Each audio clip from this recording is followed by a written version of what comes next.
ये त्रेता युग का पत्थर है जो डूबता नहीं है।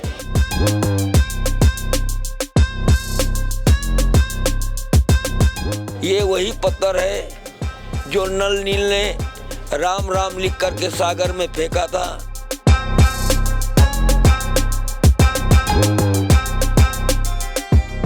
इस वक्त हम जूना अखाड़े में मौजूद हैं और हमारे सामने आप ये पत्थर देख सकते हैं। ऐसा कहा जा रहा है कि ये त्रेता युग का पत्थर है जो डूबता नहीं है। इसके बारे में हमें बताएंगे। बाबा जी, इस पत्थर के बारे में ज़रा बताइए।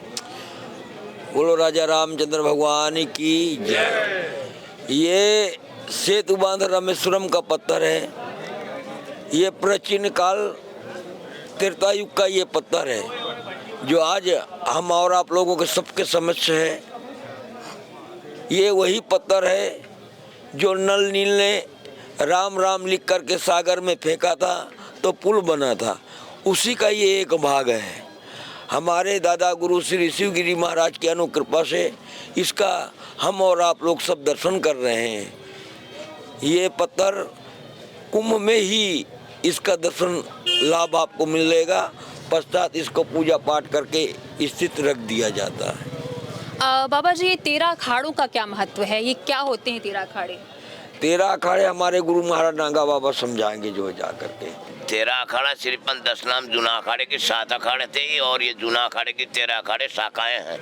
जैसे अपने अपने आश्रम जहाँ बना रखे हैं उन्हीं से गुरु महाराज की कृपा से उनसे आगे लेके ही अखाड़े की स्थापना की जाती है। जैसे अपने यहाँ खाटू श्याम जी के नाम से अखाड़ा है, तो इसी प्रकार से किन्नर अखाड़ा है, जूना अखाड़ा है, वान अखाड़ा है, अटल अखाड़ा है, अग्नि अखाड़ा है, निरंजनी अखाड़ा है। ये सातों ही अखाड़ा ये श्री 10 नाम जूना अखाड़े के सानिध्य में है। और ये परंपरा धर्म प्रवृत्ति धर्म का मार्ग दिखाने वाले अखाड़े हैं। इसमें कोई गलत कोई वार्तालाप नहीं कर सकता, नहीं कोई बैठ सकता। अपने नियम टेम विधि विधान के साथ में ये चलता है। 13 अखाड़े का मतलब ये होता है बेटा। जैसे अभी हम अखाड़ा में आ रहे थे, जब हम प्रवेश कर रहे थे तो यहाँ हमने देखा कई सारे नागा सन्यासी हैं, तो उनका क्या कुछ महत्व है? नागा सन्यासी तो ये भगवान शंकर की फौज है बेटा। नागा सन्यासी जो है वो भगवान शिव जी की जिस समय में शिवरात्रि को जहर पिया था ना, उस समय में नागा सन्यासी ही वहाँ का उनका भजन करने में उनकी शाखा और उनका हौसला बढ़ाने के लिए ही ये नागा सन्यासी हैं। और ये एक उनकी फौज है, भगवान शिव की फौज है।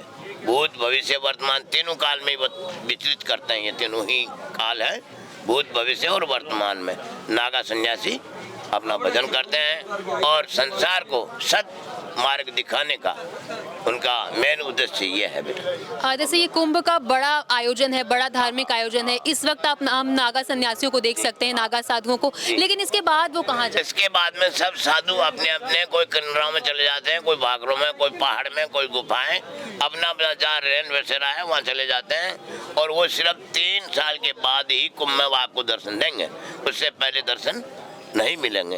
अब जैसे यहाँ का कुंभ समाप्त होने के बाद सब साधु अपने अपने आश्रम या स्थानदार या स्थान में चले जाएंगे, कुटिया में चले जाएंगे, पहाड़ में तपस्या करने वाले पहाड़ी में चले जाएंगे और गुफा में बजने वाला गुफा में चले जाएंगे। फिर आपको ये दर्शन नहीं मिलेंगे। बोले सियावर रामचंद्र भगवान की जय।